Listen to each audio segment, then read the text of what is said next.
राम राम दोस्तों। आज हम बात करते हैं कि कौन सी ऐसी चीज़ है जिसे हम खरीद नहीं सकते। हम क्या, कोई नहीं खरीद सकता।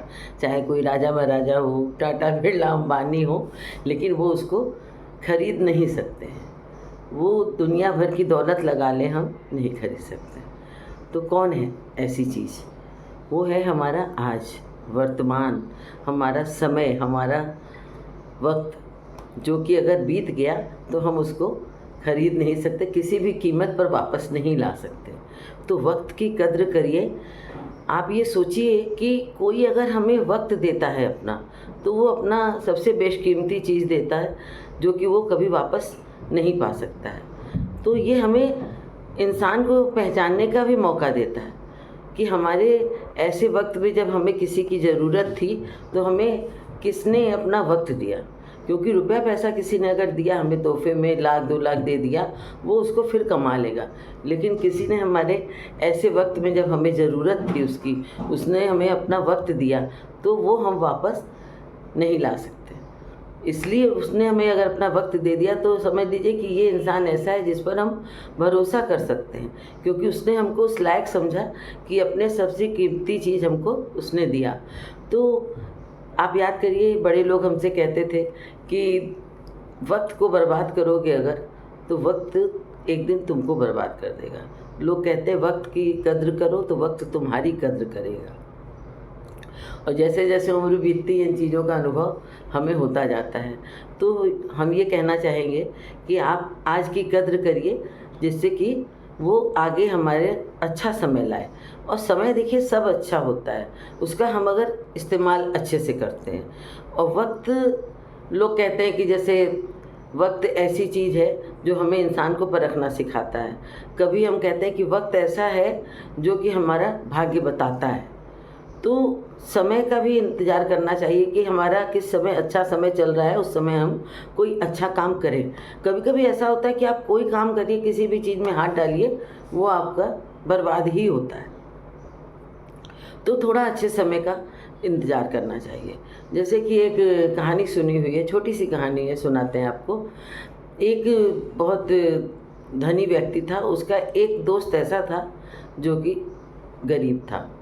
तो लेकिन वो बहुत स्वाभिमानी भी था कि जैसी कमाई होती थी वैसा वो अपना समय बिताता था। एक बार ऐसा वक्त आया कि उसके पास खाने को भी नहीं रहा। तो उसकी पत्नी ने कहा कि आप अपने दोस्त की हमेशा बहुत तारीफ़ करते हैं, लेकिन उनके पास तो इतना है, आप क्यों नहीं जाते उनसे मदद मांगने? सुदामा भी तो गए थे कृष्ण जी के पास मदद मांगने के लिए। आप जाइए, आप अपनी परेशानी बताइए, तो हमें भरोसा है कि वो ज़रूर आपकी मदद करेंगे। तो वो जाता है, बहुत क्योंकि परेशान है, कुछ भी खाने पीने को नहीं है, बच्चों को भूखा देख नहीं पाता है, तो जाता है। तो वो उसका धनी दोस्त जो रहता है बहुत अच्छे से उसको खातिर करता है, उसको बुलाता है, बैठाता है, फिर कहता है खिलाने पिलाने के बाद कि बताओ क्या हाल चाल है, तुम्हारी हालत देख के तो लग रहा है तुम बहुत परेशान हो। तो वो कहता है कि हाँ, आजकल हमारा समय बहुत ख़राब चल रहा है, जो काम करते हैं वो बेकार हो जाता है, कुछ भी नहीं है, अब हमारे पास खाने को भी नहीं है। तो कहता है ठीक है। आवाज़ लगाता है अपने आदमी को और कहता है स्टाफ से कि जाके 2 बकरी दे दो इनको। तो वो बड़ा आश्चर्य में आता है कि 2 बकरी दे रहा है, हम बकरी का लेके क्या करेंगे। लेके जाता है तो उसकी पत्नी पूछती कि क्या दिया? तो बोला बकरी दिया। तो बोली कि चलिए कोई बात नहीं, उसके दूध से ही बच्चों का पेट भरेंगे। 2-4 दिन उसके दूध से खाना पीने की जगह दूध ही चलता है ज़्यादा, और दूध से ही जो वो बना सकती बनाती है। फिर ऐसा होता है कि बकरी का भी खान पान नहीं हो पाता है, बकरी मर जाती है। फिर इनके भूखे रहने की नौबत आ जाती है। तो कहती है आप एक बार फिर जाइए, उनसे कहिए। तो फिर जाता है, फिर वो पूछता है कि क्या बात है, सब ठीक है ना? तो वो कह रहा नहीं यार, बकरी तो मर गई। कहता है अच्छा चलो कोई बात नहीं। उसकी खातिर उतिर करने के बाद फिर उसको 2 बकरी दे देता है। वो फिर चला जाता, कहता है कि फिर उसने तो बकरी ही पकड़ा दी, पता नहीं इसको क्या हो गया।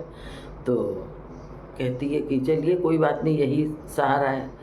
हफ्ता 15 दिन ऐसे ही बीतता है, फिर वो बकरी मर जाती है। वो कहती कि फिर जाओ, अब देखो उनसे कहो कि कुछ कायदे की चीज़ है जिससे हमारा जीवन यापन हो सके। रोज़ रोज़ हम मांगने जाते हैं, वो बकरी पकड़ा देते हैं। तो वो फिर जाता है, फिर वहाँ यही होता है। तो वो कह नहीं पाता कि कुछ और दो, फिर वो उसको 2 बकरी दे देता है। आता है, कहता है अब हम इसके यहाँ नहीं जाएंगे, अब बकरी जो करे हमें नहीं मालूम। तो फिर वो बकरी के संग वो लोग अपना समय बिताते हैं, लेकिन हफ्ते 10 दिन बाद पता चलता है बकरी को बच्चा होने वाला है। तो वो बड़ा खुश होता है।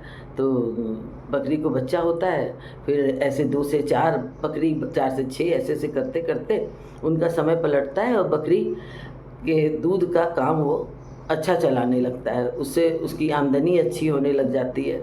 तो उसके दिन फिर जाते हैं। तो एक दिन उनके यहाँ से कोई आदमी आता है कि राजा आपके दोस्त ने उनको बुलाया। तो वो जाता है, तो कहता है क्या हाल है भाई, तुम बहुत दिन से आए नहीं। तो बोला नहीं, तुमने जो आपकी बकरी दी थी वो बच्चा हुआ उसको, फिर उसके बच्चे हुए, ऐसे ऐसे करते करते मेरा तो बहुत अच्छा समय आ गया और तुम्हारी कृपा से हम बहुत खुश हैं इस समय।